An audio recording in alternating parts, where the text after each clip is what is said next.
గారు వస్తే మహిళలకు సంబంధించి ఏదో ఒక స్కీమ్ తీసుకొస్తారు. మీరు అబ్జర్వ్ చేయండి ఈరోజు మహిళలకు ఆర్థిక గౌరవం ఇస్తామని చెప్పి ఏదో డ్వాక్రా గ్రూప్ రుణాలను, శ్రీనిధి రుణాలను ఏదో రుణాలను ఇచ్చేసి మేము ఊరుకోవట్లే. ఇంటికి ఒక ఎంటర్‌ప్రెన్యూర్ తయారు చేయాలని చెప్పి 1,00,000 ఎంటర్‌ప్రెన్యూర్స్‌ని ఫస్ట్ బేస్ మీద తీసుకున్నాం. మీరు అబ్జర్వ్ చేస్తే లాస్ట్ ఉమెన్స్ డేకి గౌరవ ముఖ్యమంత్రి గారు గుంటూరులో ఉమెన్స్ డే సెలబ్రేషన్స్ జరిగితే మార్నింగ్ 10 నుంచి ఈవినింగ్ 6 వరకు ఉన్నారు. ఆ రోజు మీరందరూ కూడా అక్కడే ఉండుంటారు. ఏ ముఖ్యమంత్రి అండి ఒక ఉమెన్స్ డేలో వచ్చామా, ఉమెన్స్కి పొగిడేమా, 4-5 పథకాలు ప్రవేశపెట్టేసామా, మధ్యాహ్నానికి వెళ్ళిపోయామా అనుకుంటారు. కానీ ఆ రోజు ఉమెన్ ఎంటర్‌ప్రెన్యూర్స్ ఎవరెవరైతే ఉన్నారో వాళ్ళందరినీ పిలిపించుకొని వాళ్ళతో మాట్లాడి వాళ్ళ కష్టసుఖాలు తెలుసుకొని వాళ్ళకి ఇంకా ఎలాంటి ఇంటెన్సివ్స్ ఇవ్వాలని చెప్పి ఆలోచించుకొని బయటకు వచ్చిన వ్యక్తి. అదే ముఖ్యమంత్రి ఈరోజు ఒక ఎంఎస్ఎంఈ పార్క్స్ని కూడా ప్రత్యేకంగా ఒక ఇండస్ట్రియల్ పార్క్ని మహిళలకు అప్పచెప్పారంటే ఈరోజు మహిళల మీద మాకున్న చిత్తశుద్ధి ఏంటో మీకు అర్థమవుతుంది. అంటే మేము కేవలం మా ఎన్డీఏ కూటమి కానీ తెలుగుదేశం పార్టీ కానీ మహిళల్ని ఓట్ బ్యాంకుల కింద మేము ఉపయోగించుకోలే.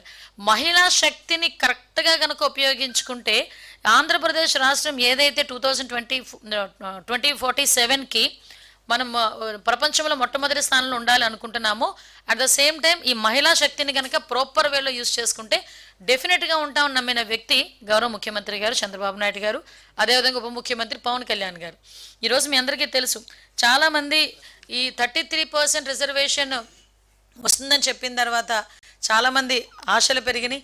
ఎందుకంటే చాలామంది టీవీలో కూర్చొని అనుకుంటారు మేము ఆల్రెడీ చట్టసభల్లో ఉన్నాం, మాకులా చూసి మాకులా వాళ్ళు కూడా రావాలని కోరుకునే చాలామంది ఆడబిడ్డలు ఉన్నారు. కొంతమంది అయితే వాడికి ఒక ప్లాట్ఫామ్ దొరకదు, కానీ ఈరోజు ఒక ప్లాట్ఫామ్ క్రియేట్ అవుతుంది. అదేవిధంగా ఈరోజు కనీసం ఒక పార్టీ ముందుకు వచ్చి తెలుగుదేశం పార్టీ ముందుకు వచ్చి ఈరోజు మనం ఒక నిజంగా ఇక్కడున్న ప్రతి ఒక్కరు కూడా సంబరాలు చేసుకోవాలి. ఏమో ఇక్కడ కూర్చున్న మీ తాలూకా ఇంట్లో మీ భార్యో మీ పిల్లలో ఎవరో ఒకరు చట్టసభల్లో ఉంటారేమో ఎవరికి తెలుసు, అవకాశం వస్తుందేమో ఎవరికి తెలుసు. నేను అనుకున్నానా టీచర్గా ఉన్న నేను ఈరోజు హోమ్ మినిస్టర్గా మీ అందరి ముందు ఇలా మాట్లాడతానని? ఆ రోజు by God's grace Chandrababu Naidu గారి దయ, పాయకరపేట నియోజకవర్గ ప్రజల తాలూకా ఆశీర్వాదం. అట్ ద సేమ్ టైం ఎవరు తెల్లరాత ఎప్పుడు ఎలా ఉంటుందో తెలియదు. ఈరోజు ఇంతమంది మహిళా రిజర్వేషన్ విషయంలో 33% రిజర్వేషన్ వచ్చినప్పుడు ఎవరైనా రావచ్చు ఆ టైంలో.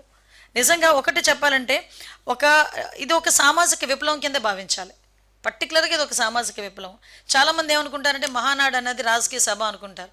ఎస్ కాదు, మహానాడు అనేది ఒక ఎమోషన్, లిటరలీ ఒక ఎమోషన్. మీరు అబ్జర్వ్ చేసుకుంటే మహానాడు సుమారుగా 40 మనం పార్టీ పుట్టినప్పటి నుంచి మహానాడు చేసుకుంటూనే ఉన్నాం. ఏ మహానాడులోనైనా మంచి ఎండల్లో వచ్చింది, రోహిణీ కార్తె లాంటి ఎండల్లో వచ్చిందండి. రోహిణీ కార్తె అంటేనే బండలు బద్దలైపోతాయి అంటాం ఎండలకి. అలాంటి ఎండల్లోని కూడా కార్యకర్త అన్నవాడు చాలా ఎమోషన్గా నా పండగకు వచ్చాను అని, నా జాతరకు వచ్చానని 2 రోజులు 3 రోజులు కూడా వెయిట్ చేస్తుంటాడు. అటువంటి మహానాడు వేదిక మీద మేము ఏదో కల్లబుల్లి మాటలు చెప్పాల్సిన అవసరం లేదు.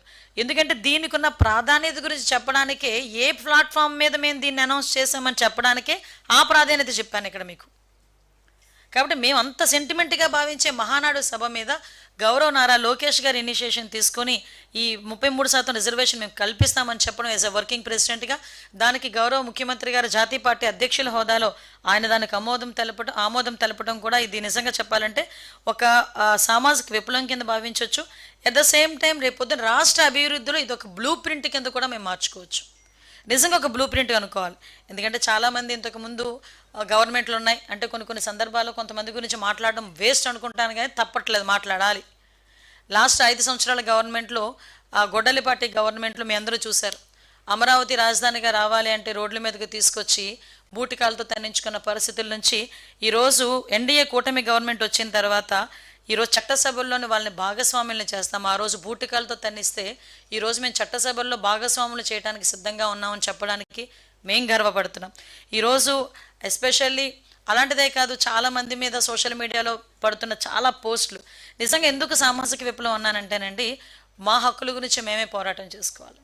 అదే గౌరవ ఎన్టీ రామారావు గారు చెప్పిన సూత్రం, గౌరవ ముఖ్యమంత్రిగా చంద్రబాబు నాయుడు గారు నడిపిస్తున్న సూత్రం కూడా మా గౌరవం గురించి మేమే కాపాడుకోవాలి. ఈరోజు సోషల్ మీడియాలో ఇష్టానుసారంగా మాట్లాడి కించపరిచే విధంగా మాట్లాడినా కూడా ఈరోజు చట్టసభల్లో బయటకు వచ్చి ఈరోజు చాలామంది మహిళా ప్రాధాన్యత పెరిగిన తర్వాత మా గౌరవం కూడా మేము పెంచుకునే దానికి ఒక అవకాశం కింద కూడా మేము భావిస్తున్నాం.